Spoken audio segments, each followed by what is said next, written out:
तो बच्चों, स्वागत है आपका एक बार फिर से आपके अपने YouTube चैनल होम ट्यूशन पे। आज हम लोग यहाँ पढ़ने वाले हैं प्रकाश का परावर्तन। तो चलिए शुरू करते हैं। तो अब ये जानेंगे हम लोग कि ये प्रकाश का परावर्तन होता क्या है।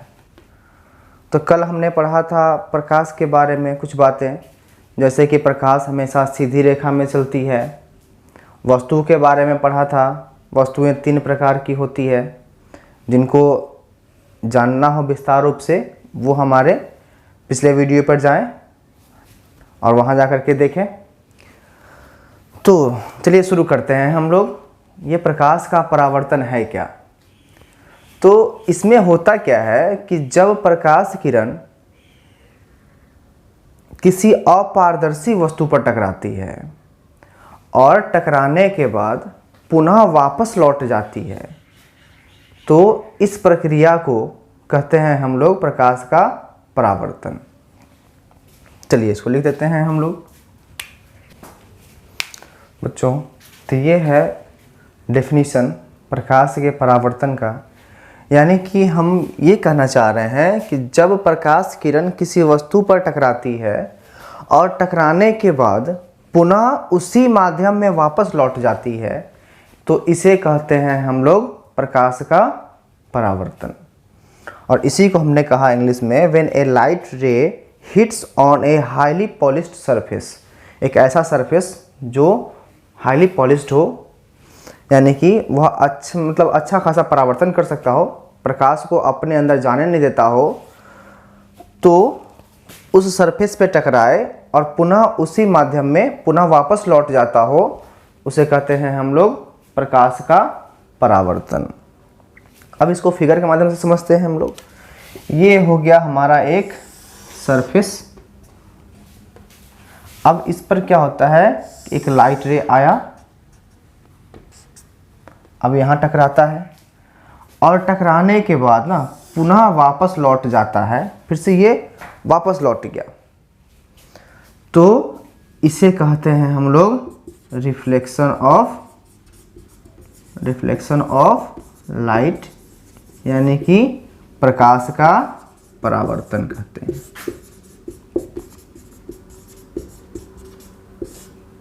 समझ में आ गया होगा यहाँ तक?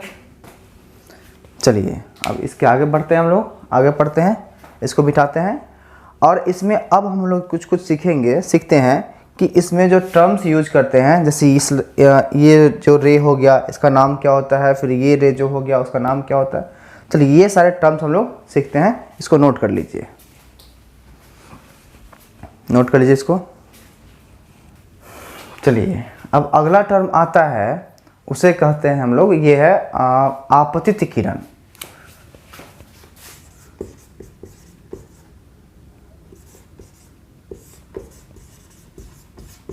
आपतित किरण, इंसिडेंट रे। अब ये क्या होता है इसको जानते हैं हम लोग।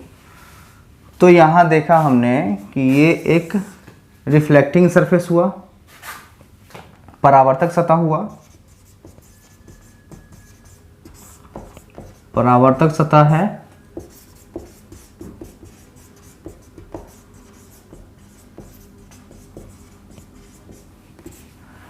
अब इस पर जो आने वाली प्रकाश किरण है, प्रकाश किरण जो आ करके रिफ्लेक्टिंग सरफेस पे परावर्तक सतह पे आती है और ये टकराती है, इसे कहते हैं हम लोग आपतित किरण। यहाँ देखेंगे हम लोग क्या बताया हमने आपको कि परावर्तक सतह तक आने वाली प्रकाश किरण को आपतित किरण कहते हैं। यानी कि ये जो लाइन हो गया जो परावर्तक सतह तक आ रही है, इसे कहते हैं हम लोग आपतित किरण, और इसको कैपिटल I से डिनोट भी करते हैं। चलिए इसको इंग्लिश में क्या बोलते हैं, द लाइट रे falls on the reflecting surface is incident ray. जो लाइट रे है रिफ्लेक्टिंग सरफेस पे आकर गिरती है, आकर मिलती है, उसे कहते हैं हम लोग इंसिडेंट रे। ठीक है, कोई दिक्कत यहाँ तक? चलिए तो ये हो गया हमारा इंसिडेंट रे, आपतित किरण। चलिए अब दूसरा है परावर्तित किरण।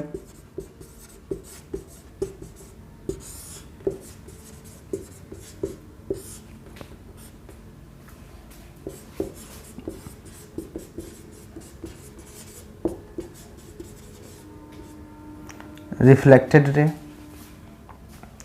तो ये समझिए, ये भी सिंपल सी बात है। परावर्तित किरण वो कहलाता है जब एक किरण आकर टकराया और टकराने के बाद पुनः वापस जब लौट रहा है, तो जो किरण वापस लौट रहा है उसे कहते हैं हम लोग परावर्तित किरण कहते हैं, है ना। यानी कि इसको देख सकते हैं आप यहाँ पे, ये हो गया हमारा रिफ्लेक्टिंग सरफेस। अब यहाँ पर ये जो किरण आया इसको हमने कहा आपतित किरण, और यहाँ से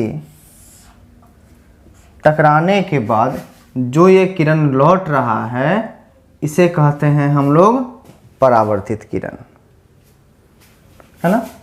चलिए तो इसको लिखते हैं हम लोग। परावर्तित किरण क्या बताया कि परावर्तक सतह से लौटने वाली किरण को परावर्तित किरण कहते हैं। यानी कि वो प्रकाश किरण जो परावर्तक सतह पर टकराने के बाद वापस लौटता हो उसे क्या कहेंगे हम लोग, परावर्तित किरण कहते हैं। चलिए यहाँ तक किसी को दिक्कत है, नोट कर लीजिए। अब अगला पॉइंट देखते हैं। अगला पॉइंट ये होता है कि आपतन बिंदु किसे कहते हैं। तो आपतन बिंदु समझते हैं हम लोग, वो क्या होता है।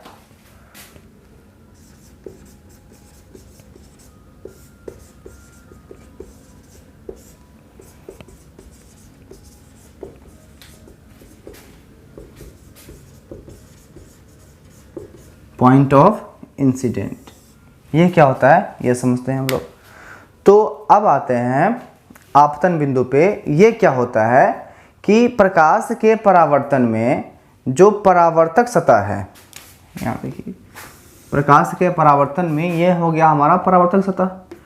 अब इस पर जो ये आने वाली प्रकाश किरण है, तो ये जिस बिंदु पर टकराती है, परावर्तक सतह के जिस बिंदु पर टकराती है उसे कहते हैं हम लोग आपतन बिंदु। ठीक है, सिंपल सी बात है कि आने वाली किरण यानी कि आपतित किरण परावर्तक सतह के जिस बिंदु पर टकराती है उसे कहते हैं हम लोग आपतन बिंदु। The point on reflecting surface where the incident ray false.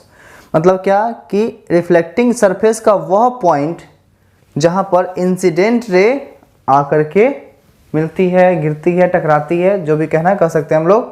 तो ये होता है हमारा आपतन बिंदु। अब इसमें एक और टर्म आता है, उसका नाम है, कहते हैं हम लोग अभिलंब। अभिलंब को कहते हैं इंग्लिश में नॉर्मल। अब ये क्या होता है, अभिलंब किसे कहते हैं। तो अभिलंब बाबू समझते हैं हम लोग।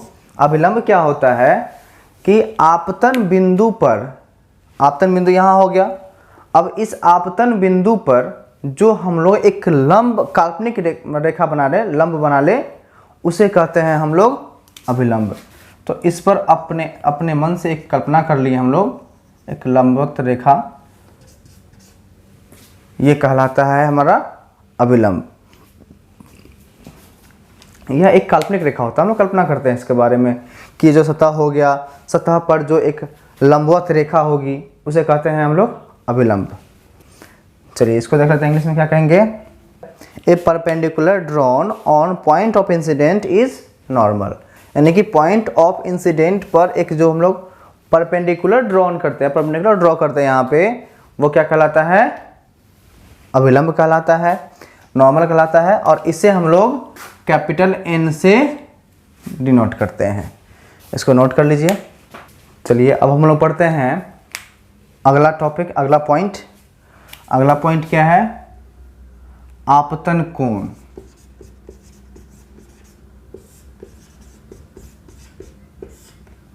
आपतन कोण एंगल ऑफ इंसिडेंस। ये क्या होता है? चलिए फटाफट से फिगर ड्रॉ कर लेते हैं हम लोग। अब देखते हैं कि आपतन कोण क्या होता है, एंगल ऑफ इंसिडेंस क्या होता है। बड़ा नॉर्मल सा, बड़ा सिंपल सा बात है। देखिए आपतित किरण और ये जो अभिलंब है, आपतित किरण और अभिलंब, इन दोनों के बीच का जो कोण है इसे कहते हैं हम लोग आपतन कोण, है ना।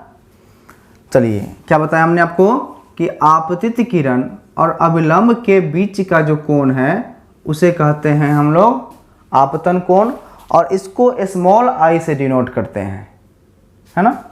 चलिए ठीक है, इसको लिखते हैं हम लोग। ये हो गया आपतित किरण एवं अभिलंब के बीच बने कोण को हमने कहा आपतन कोण, और इसी को हमने कहा अंग्रेजी में the angle between incident ray and the normal is called angle of incidence. अब अगला इसका बिंदु है, अगला टॉपिक है, अगला पॉइंट है, उसे कहते हैं, वो है परावर्तन कोण।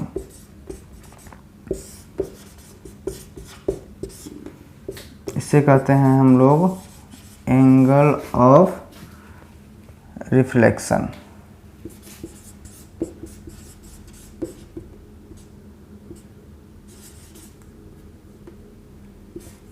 क्या कहते हैं इसे हम लोग? Angle of reflection. बड़ा सिंपल सा बात है। जैसे हमने कहा आपको आपतन कोण के बारे में, उसी तरह से ये हमारा है परावर्तन कोण है। तो परावर्तन कोण क्या होता है? परावर्तित किरण और अभिलंब के बीच बने कोण को कहते हैं हम लोग परावर्तन कोण। किसे कहते हैं? परावर्तित किरण और अभिलंब के बीच बने कोण को कहते हैं हम लोग परावर्तन कोण। ये देखिए, परावर्तित किरण एवं अभिलंब के बीच बने कोण को परावर्तन कोण कहते हैं। उसी को हमने लिखा अंग्रेजी में the angle between reflected ray and normal is angle of reflection. इसे डिनोट करते हैं हम लोग स्मॉल आर से, और आपतन कोण को, एंगल ऑफ इंसिडेंस को डिनोट करते हैं हम लोग स्मॉल आई से। ठीक है, यहाँ तक किसी को दिक्कत नहीं होगा। चलिए मज़े में पढ़ रहे हैं हम लोग, सब समझिए, है ना। अब हम लोग आते हैं अपने बहुत ही महत्वपूर्ण टॉपिक, क्या है वो? परावर्तन के नियम। ये जो हम लोग पढ़ रहे हैं परावर्तन, इस परावर्तन का अपना कुछ नियम है, उसे जानते हैं हम लोग, उसे जानेंगे अब। तो परावर्तन के नियम होते क्या हैं वो समझते हैं। तो फटाफट से हम लोग वो फिगर ड्रॉ कर लेते हैं एक बार। अब देखते हैं हम लोग ये है क्या। तो यहाँ पर देख रहे हैं कि ये आपतित किरण और ये परावर्तित किरण, और ये आपतन बिंदु पर डाला गया लंब, यानी कि O पर जो लंब डाला गया, यहाँ पे आपतन बिंदु है और इस पर जो लंब डाला गया है, तीनों एक ही सतह पर होते हैं। तीनों कहाँ होते हैं? एक ही सतह पर होते हैं। आपतित किरण यहाँ के मिल रहा है, परावर्तित किरण यहीं से जा रहा है, और आपतन बिंदु पर डाला गया लंब यानी कि अभिलंब, तीनों क्या होता है? एक ही सतह पर होता है। ये है हमारा पहला नियम। तो पहला नियम लिख लेते हैं हम लोग। ये लिखा हमने परावर्तन का पहला नियम। क्या कहा? आपतित किरण, परावर्तित किरण तथा अभिलंब तीनों एक ही तल पे होते हैं। आपतित किरण, परावर्तित किरण तथा अभिलंब तीनों एक ही तल पे होते हैं। इसी को लिखा हमने incident ray, reflected ray and the normal lies on the same plane, है ना। चलिए ठीक है, आगे बढ़ते हैं। परावर्तन का दूसरा नियम हमने बताया कि परावर्तन के दो नियम थे। पहला नियम हो गया और दूसरा नियम क्या कहता है, पहले समझ लेते हैं इसको, फिर नोट कर लेंगे कि आपतन का कोण, ये जो I हो गया, और परावर्तन का कोण जो R है, वो दोनों हमेशा बराबर होता है। यानी कि angle of incidence is always equal to the angle of reflection. आपतन का कोण हमेशा परावर्तन के कोण के बराबर होता है। ये लिखा हमने दूसरा नियम, आपतन कोण परावर्तन कोण के बराबर होता है, यानी कि angle of incidence is always equal to the angle of reflection. इसको हम लोग कह सकते हैं कि I बराबर R। ये होता है हमारा प्रकाश के परावर्तन का दूसरा नियम। तो बच्चों हमने आज पढ़ा प्रकाश का परावर्तन और इससे रिलेटेड सारे टर्म्स पढ़े हमने और परावर्तन के नियम भी पढ़े। ये हमारे बोर्ड में सीधा सीधा पूछता है कि प्रकाश के परावर्तन के नियम को लिखें, प्रकाश के परावर्तन के कितने नियम होते हैं, ये सीधा सवाल पूछता है। तो हम लोग आज हमने सीखा इस सब के बारे में। चलिए ठीक है, आज के लिए इतना ही, फिर मिलते हैं हम लोग अगले वीडियो में।